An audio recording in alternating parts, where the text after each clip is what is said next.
Kamusta mga ate, kuya, beshi? Si Chari po ito mula sa The Sun, Moon, Stars, PH Tarot.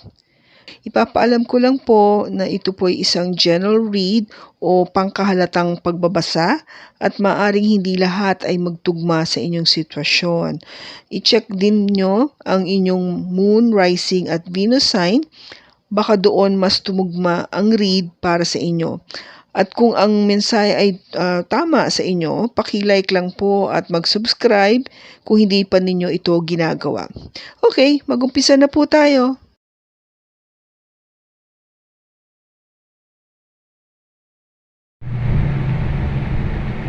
Hello po mga ate, kuya, beshis. Kamusta na po kayo? Andito ulit ako si Chari para gumawa ng another reading, and this is for the sign of Taurus, Sun, Moon, Rising, and Venus. And of course, welcome po yung mga cross-watchers ni Taurus at yung mga bago po nating mga viewers. Pasensya na po kayo kung natatagalan po ako mag-upload sa mga panahon na ito. Kasi po, may mga hinaharap ako mga technical problems dito sa aking pag-recording, at I'm trying my best na ma-address po yung problema na yon. Nagka-problema kasi ako sa computer ko, at sa palagi ko pong nababasa na comments is because of yung mic ko is mahina, ganun. So I'm trying my best na i-upgrade po yung aking mga equipment para po kahit papano madulutan ko naman po kayo ng maayos na video, okay, every time. So pagpatuloy po tayo ngayon kung ano yung makukuha po nating mensahe o sabihin nating enerhiya na ating matatanggap o mababasa para sa iyo, Taurus. At syempre, para din sa iyong cross-watcher. Okay?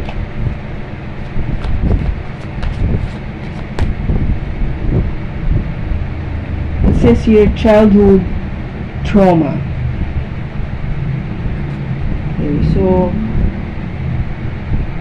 I think it's something to do talaga na very clear, no? Na sinasabi na nung bata ka, meron kang pinagdaanan na talagang nakakapagdulot sa iyo ng hindi makalimutan na eksperyensya o pakiramdam, diba?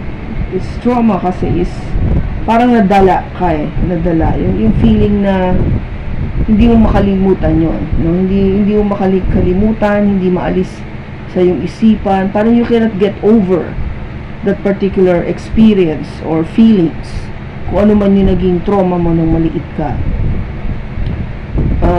Minsan nga yung simpleng nung kahit sabihin natin maliit ka pa o baby, toddler, or kung anong age ka man nun, na sabihin natin bigla ka na lang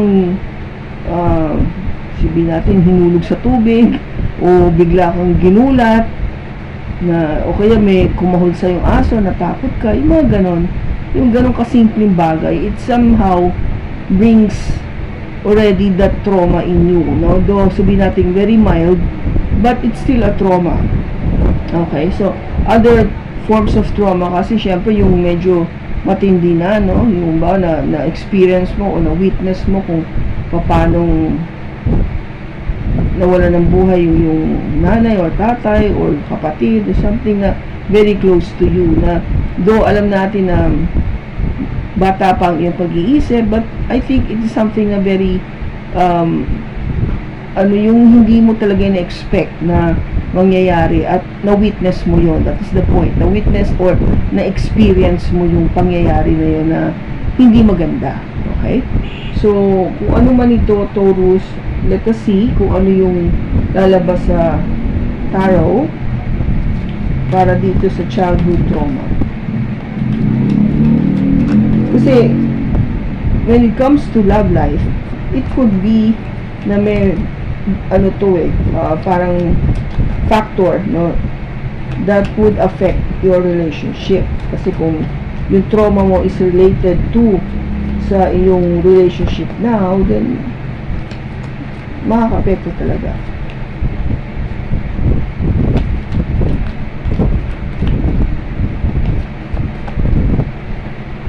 we have the Knight of Wands, the World,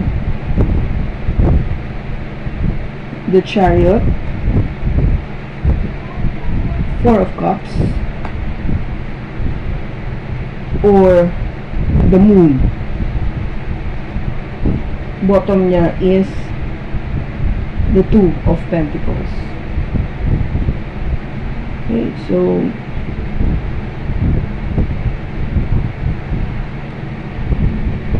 okay, start tayo, Taurus, no? The first card is the Knight of Wands. If you would look at this, no, kung titignan mo to, Taurus, na this might be the one that triggered or started the problem pagdating dito sa childhood trauma mo. Kasi yung Knight of Wands sa ating pag-explain, no, ng matagal na sa mga ating masugid na nanonood, alam natin ang Knight of Wands is yung energy na tinatawag nating in and out. Okay? Yung hindi laging na andyan. In other words, this somebody na hindi mo maasahan. No? You cannot rely on to be there for you all the time. This person is napaka ano tawag dito, yung aalis siya, or sabihin natin hindi mo maasahan na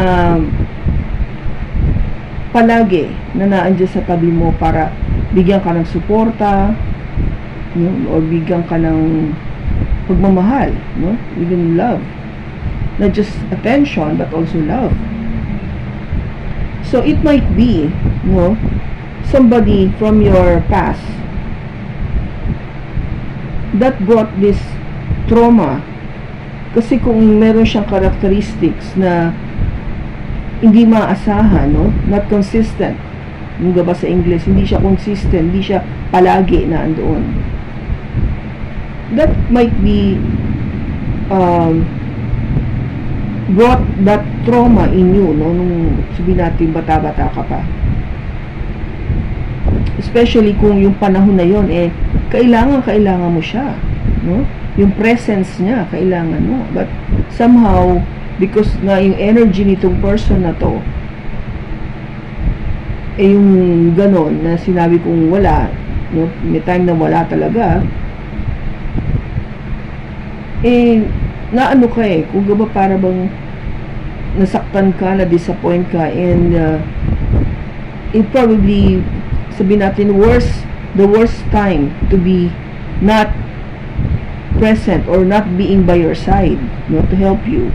Kung ito man nangangailangan ng pagtulong o pagmamahal o pag-aaruga. Now the ones, no, this is energy from a fire sign. So this person might have Aries, Leo, or Sagittarius sa kanyang chart, or yun ang kanyang sun sign. Okay? Now, ang nagkaroon ng, sabihin natin na challenge is perhaps yung nangyari noon is kailangan na talaga magkaroon ng panibagong pag-uumpisa muli. This yung nangyari, what happened before needs to end, no? Kasi we have here the World. The World is a card of endings, no? Yung pagtatapos. Pero pagtatapos ng isang cycle, no? Para kung gaba mabigyan muli ng bagong pag-uumpisa, like a fresh new start. You start with a new slate. Yun yung tinatawag nila, no? In other words, tinatapos mo na yung nakaraan o binubura mo na yung nakaraan at mag-umpisa ka muli. So that will be the challenge, no? Kasi parang kung dati nakita mo nga na sana itong tao na to nawala, hindi ko maasahan, no? Sana magkaroon ako ng pagkakataon na magkaroon ng pagbabago itong aking nakaraan o napagdaanan. Now, ano yung dapat aksyon na ginawa is Chariot. Okay? Chariot is an energy coming from a Cancer, a water sign, or meron siya nito sa kanyang chart. So, ang idea dito is, Taurus, of course, is you should make that decision to move forward, no? Yung decision na, oo, ano na ako, I will not look back. I will continue with my life. Okay, so ito yung paggalaw kasi, no? If you would look at this picture, no? Kita mo yung dalawang karsada. So you are here in the middle, trying to decide which to make a turn. Dito ba sa aking kaliwa o dito sa aking kanan? Now you are given that decision to choose. Kasi kung titignan mo dito sa picture, no? Yung isa ay maliwanag, yung isa ay madilim. So it's up to you to make that decision, what to do. So it is telling you na gusto mo ba ng panibagong buhay, a new cycle, which is what is being recommended here, or being said na, yeah, you could have a new life. Or you stick with it, no? Dito na lang ako sa dati kasi wala naman talaga eh. Wala na ako magagawa. And just continue with that, no? With that life. So it's up to you. So that's the action that needs to be taken. Make that decision. Gumawa ka ng decision na sa tingin mo mas makakabuti sa'yo. Which one do you choose?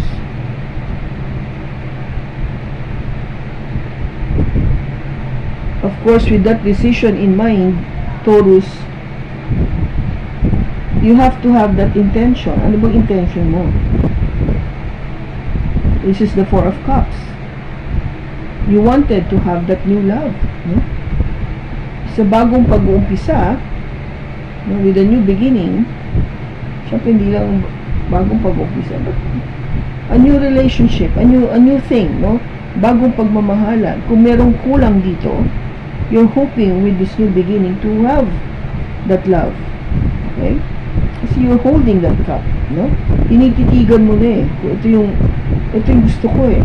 Rather than focusing do sa nakaraan, no? Which is tapos na yon anyway. Napagdaanan mo na, you've learned, you know exactly what happened. So, syempre, common sense dictates na huwag na ulitin, di ba? Don't do it again. So, ang intention mo should be really focus on that new beginning of love. Kung gaba parang ino-overhaul mo yung damdamin mo at saka yung isipan to a new type of energy or engine. Sabihin natin, kunyari, kung nag-iisip ko ng sasakyan, gusto mo yung mas mabilis na makina para kasi pag andar, maganda yung tunog, maganda yung takbo, hindi na yung dating karag-karag na jig-jig, hindi na ganun. Pag umandar, pag turn on mo yung susi, nag-ignite, ang tunog niya is jing, yan talagang malakas, di ba? Yung may power. I mean, it is just like what the card is saying. Kung pipiliin mo nga yung pagbabago, kailangan matindi rin yung love na iba bibigay mo, yung love na hinihingi mo. Balik panibago to, it's a new love. Siyempre, yung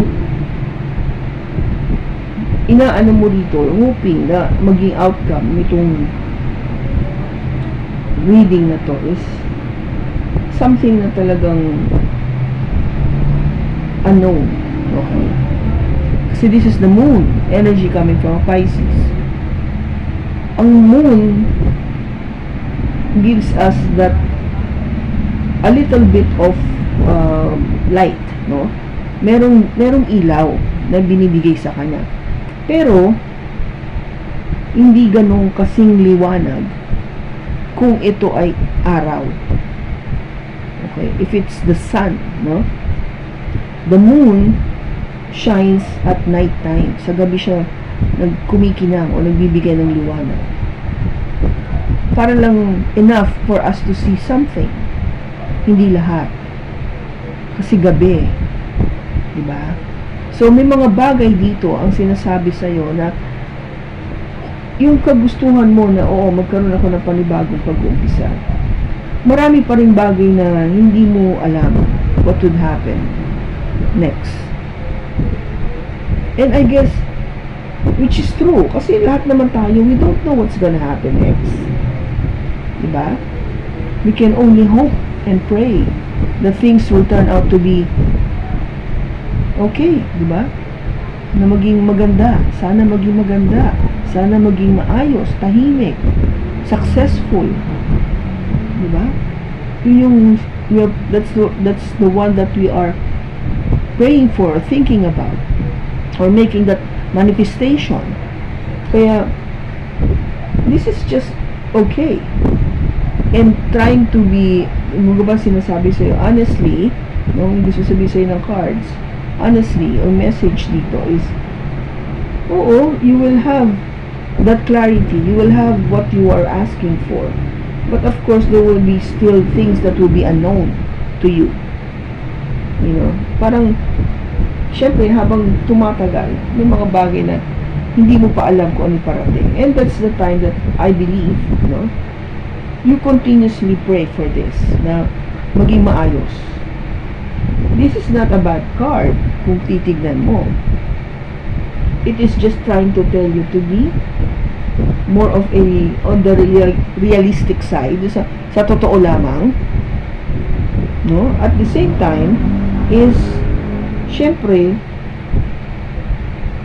to also be cautious about it. 'Di ba? Heads up. Cautious ka muna. No? Hindi akala mo pag nagkaroon ka na ng new beginning, okay na lahat. No? So just, in other words, don't forget all the lessons that you have learned from the past. Okay? So maganda siya kasi it is giving you that choice, no? Binibigyan ka ng choice ito na sige, pili ka, ano gusto mo, saan ka pupunta, anong gagawin mo, okay? At the back of the card we have the Two of Pentacles, which is making that decision. Ano nga ba, di ba?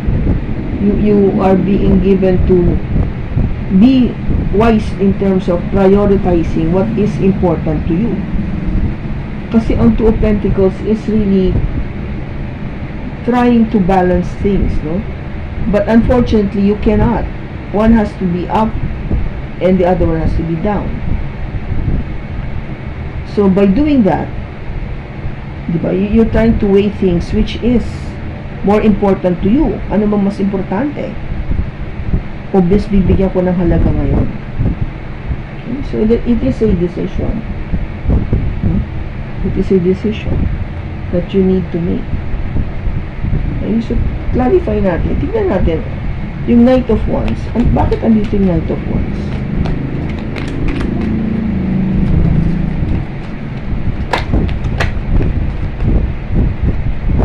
We have the Six of Pentacles, the Wheel of Fortune, and the High Priestess. Yung Knight of Wands na to is, it has something to do with sharing equal give and take, no? Yung Six of Pentacles kasi is patas tayong nagbibigay o tumatanggap. Okay, so maybe kaya nga, no, very timely. Diba sabi ko sa in and out ng person na to, so hindi mo maasahan palagi nandyan siya, which is just the same as saying this, equal give and take. So ibig sabihin, Itong tao to, kung palagi itong take ng take, ikaw yung give ng give. No? Eh hindi. Ang sinasabi dito, dapat pareho kayo. Pareho kayo dapat na nagsusuportahan sa isa't isa. Pareho kayo na dapat nagbibigay ng panahon at pagmamahal equally to each other. No? Patas. Kaya andito yung Wheel of Fortune. Parang sinasabi niya na panahon na para mabago itong kapalaran mo. No? Yung naging kapalaran mo is time. It's time na mabago na. Okay? And yung pagbabago na to would depend on your intuition. This is the card of the High Priestess. Energy coming from a Pisces. Ito yung sinasabi sa'yo, Taurus, na gamitin mo ang iyong pakiramdam, ang iyong intuition, ang iyong maliit na boses dyan sa loob ng iyong damdamin o iyong kaluluwa na para alamin kung ano yung dapat na gawin, na anong tamang desisyon pagdating dito sa tao na to. Ang High Priestess is somebody na tahimik lang, nag-o-observe at inaalam kung ano nangyayari. Okay? Hindi siya yung maingay, mapusok, nagmamadali, hindi. So, ang sinasabi sa'yo dito, be wise, na maging matalino ka pagdating sa pagdedesisyon. Kasi yun ang kailangan mo para mabago yung takbo ng buhay. Kasi nga sa nangyayari dito, hindi patas yung nagiging attention o binibigay na aksyon ng bawat isa dito o yung person na to sa iyo. Okay? Kaya maybe it is one way nakaka-trauma yun, di ba? Parang sama na ng loob mo, nakakaano pa, maybe somebody from your past has really done this. It could be maybe your parents, one of your parents, or it could be, sabihin natin yung naging boyfriend mo noon na parang binaliwala ka lang. In other words, you're just being played off. Diba? Yung tipong gusto ko lang i-shota kung gusto niya na magkita kayo o mayroon siyang, alam mo na, intention sa'yo. But afterwards, pag nakuha niya na yon, nasatisfy niya na yung sarili niya, alis na muna siya, hanap ulit siya ng iba. Kaya diyan ka muna, sandali lang ako. Pupuntahan akong ibang lugar. Hindi ka kasama, ako lang. Parang ganun Diba? Nakakasama ng loob, lalo na kasi kung meron kayong relationship.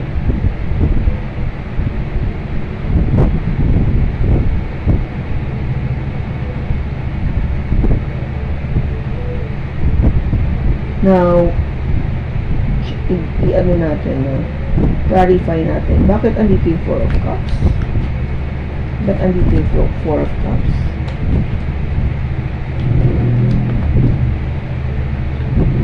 We have the Nine of Pentacles. We have the Magician. And the Knight of Swords.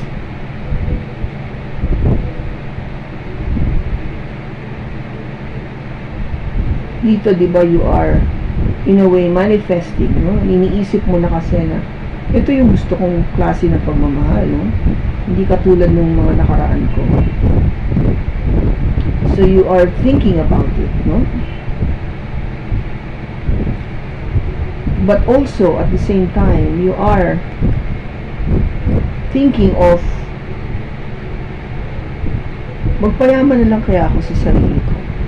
O gawin ko na lang to lahat, yung effort, magtrabaho mabuti para sa sarili ko.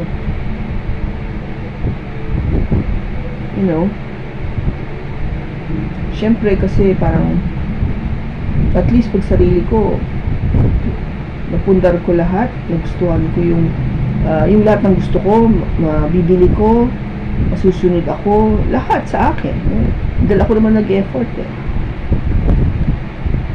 And I think you are manifesting that, Taurus. with a magician, di ba? You know, you were given those tools para magamit mo lahat yon at matupad ang yung hinihiling, ang yung pinagdadasal o wini-wish for. And with the Knight of Swords, you want this to happen very fast. Mabilisan, no? Kung pwede nga bukas agad mangyari na itong agad ng pag-angat ko, yung pagyamang ko na nag-iisa, to be totally independent of anyone else, just by myself. I can do this. Yayaman ako. I will have so many money under my name. Kaya I think you're really thinking about this, itong love na to. Kung ba parang you're saying it's tempting, but parang ganun, may but. Ito yung but. 9 of Pentacles. Kasi nga, ito is more of, let me think about love. Kasi, on the other hand, isipin ko rin yung love for myself. Which is, oh, tama lang, no? You love yourself first before anybody else. Diba? And loving yourself for Taurus is really having money, having that material things in life that you all wanted.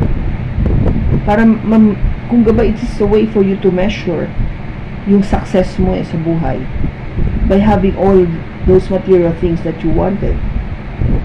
In other words, nagkaroon ka na ng bahay, meron kang magandang kotse, may mataba yung bank account mo, nakapag-travel ka na, lahat ng mga nagustuhan mong damit, sapatos, bags, perfume, alahas, meron ka niyan. No? Yun.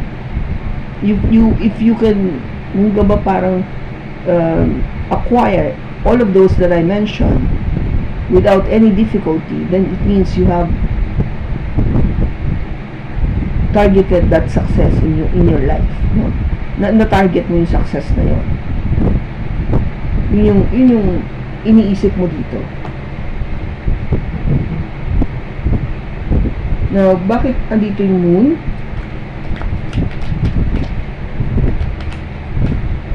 Ba't andito yung moon? We have the Lovers, the Five of Wands, and the Sun. Yung pinag-uusapan natin Sun, no? Yung araw. So, sabi ko, diba, something that is truly unknown, but it also gives light. Because it has something to do with yung lover. Yung sinong person na dadating sa'yo, or maybe this is your cross-watcher, you're trying to make that decision. Kasi you see conflict on it. Merong kaguluhan. Okay?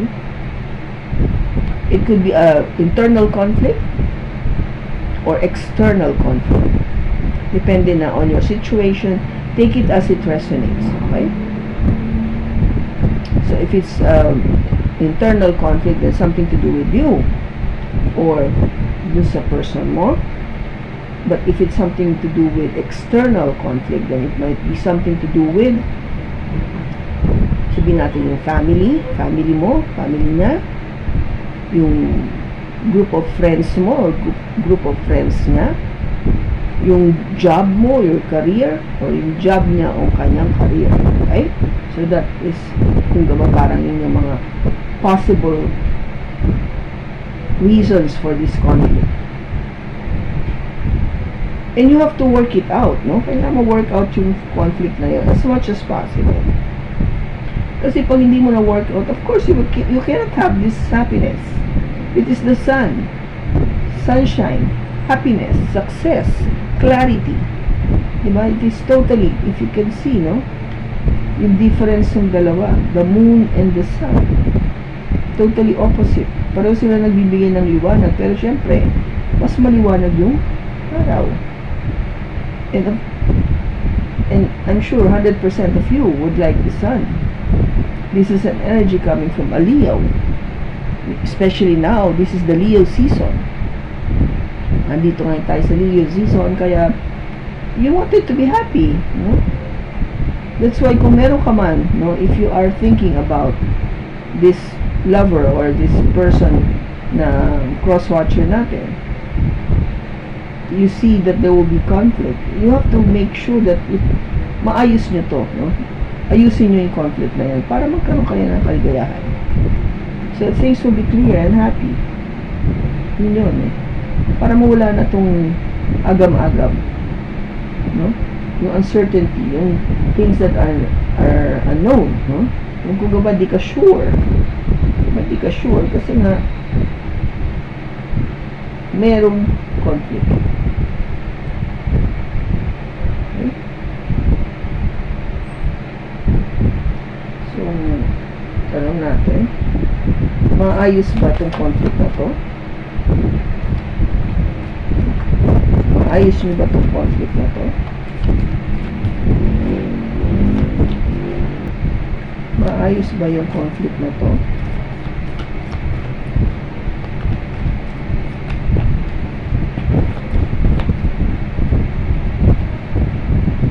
Says yes. And this is the Ten of Cups. Happiness. Just like saying the sun. Pareho lang sila. It brings happiness. Okay?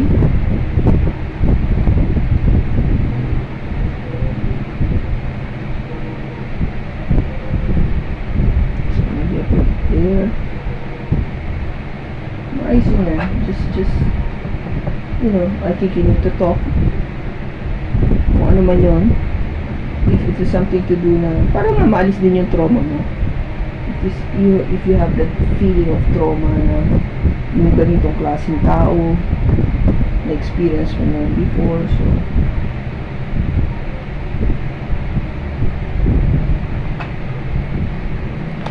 kailan yung time na mga ayos na ito?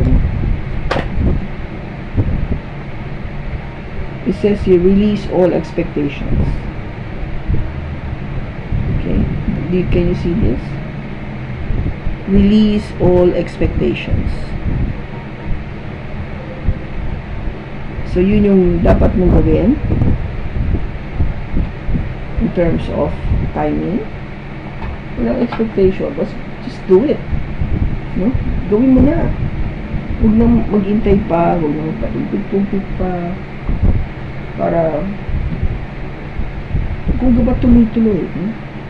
If it's time to say sorry, then say sorry. Ano po yung advice for Taurus?